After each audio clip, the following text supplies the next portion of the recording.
दर्शकों नमस्कार, ये है MNS न्यूज नेटवर्क और आप देख रहे हैं MNS न्यूज टीवी। मैं हूं आपके साथ पूजा। तो आइए देखते हैं आज की कुछ खास खबरें। युवती को शादी का झांसा दिया, लिव इन में रहकर किया दुष्कर्म। ग्वालियर के हजारी इलाके में रहने वाली युवती के साथ शादी का झांसा देकर दुष्कर्म करने का मामला सामने आया है। वह युवती के साथ लिव इन में रहकर करीब 6 माह तक दुष्कर्म करता रहा, फिर वह शादी करने से मुकर गया। इस मामले में सोमवार देर रात हजीरा थाना पुलिस ने दुष्कर्म के मामले में FIR दर्ज कर ली। पुलिस आरोपित के घर पहुंची लेकिन वह गायब मिला।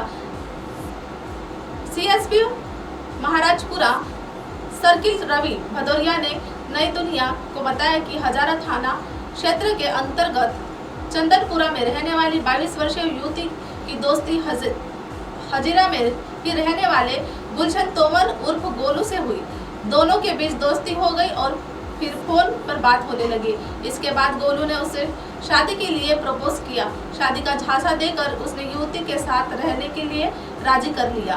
दोनों लिव इन में रहने लगे। 6 माह में कई बार उसने युवती के साथ गलत काम किया। इसके बाद अचानक इससे बात भी बंद कर दिया। इतना ही नहीं, युवती से शादी करने से भी इनकार कर दिया। जब युवती ने शादी का दबाव बनाया तो वह उसे धमकाने लगा। बीती रात युवती ने थाने पहुंचकर उस पर FIR दर्ज कराई। दिल्ली में 2 वांटेड अपराधी गिरफ्तार। आउटर दिल्ली पुलिस ने करीब 3 दर्जन आपराधिक मामलों में शामिल 2 वांछित अपराधियों को गिरफ्तार कर लिया है।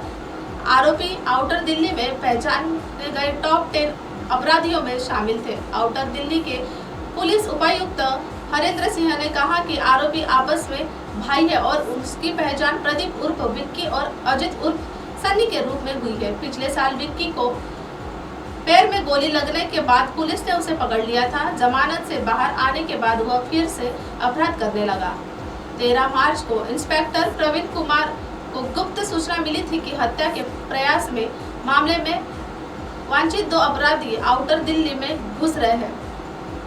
एक टीम बनाई गई और मंगलपुरी के वाई ब्लॉक में छापेमारी की गई, जहां से उन्हें गिरफ्तार किया गया। उसके पास देसी पिस्तौल और 4 जिंदा कारतूस बरामद हुई है। इसके बाद दोनों आरोपियों के खिलाफ मामला दर्ज किया गया। सब पुलिस ने कहा कि प्रदीप ने अपना अपराध स्वीकार कर लिया है और खुलासा किया है कि वह एक ड्रग एडिक्ट है। वह रोजाना 2000 रुपए की स्कैम करता है। पुलिस ने कहा कि प्रदीप और अजित से समयपुर बदली इलाके में एक व्यवसायी की हत्या का भी प्रयास किया गया है।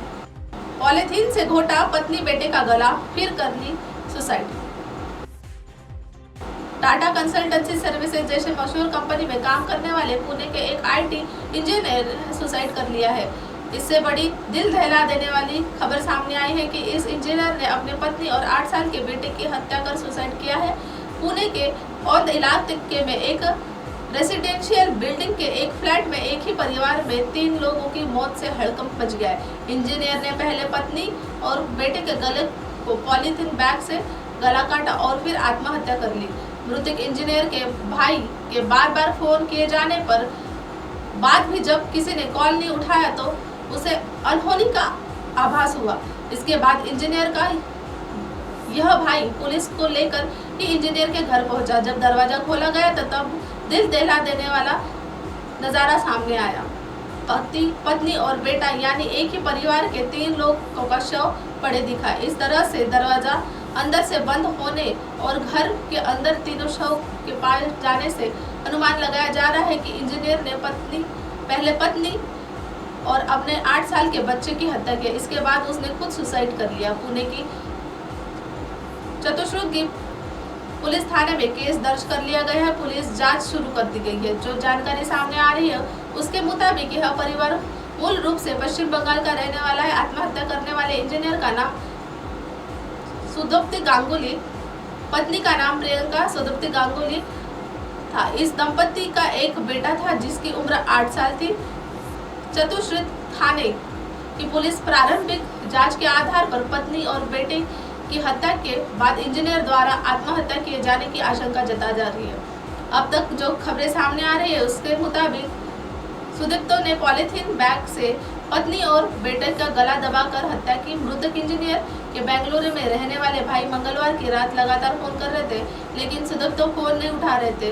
बुधवार की सुबह सुदत्तो के भाई पुणे आए। दोपहर में पुलिस के सुदत्तो के औंध इलाके में स्थित घर में पहुंची। घर के दरवाजे को तोड़ दिया। जब पुलिस अंदर पहुंची तो 3 शव पड़े मिले। सुदत्तो और उसके बेटे के गले से पॉलीथीन बैग बंधे हुए मिले। सुदत्तो ने आखिर यह कदम क्यों उठाया, पुलिस इसकी जांच कर रही है। अब आप हमारे चैनल को आपके मोबाइल पर भी देख सकते हैं। मोबाइल ऐप पर देखने के लिए प्ले स्टोर से MNS news TV apps download करें। इंस्टा, लिंक, ट्विटर, हाईकूक, फेसबुक और कई सोशल मीडिया के प्लेटफॉर्म पर हमारा चैनल उपलब्ध है। आप इसे यूट्यूब पर भी देख सकते हैं। आप हमारे चैनल को लाइव भी देख सकते हैं www.mnsnewstv.com पर। फिलहाल वक्त हो चला है दर्शकों ब्रेक का। ब्रेक से लौटने के बाद देखेगा देश और दुनिया की तमाम खबरें। बने रहिए MNS न्यूज पर। नमस्कार।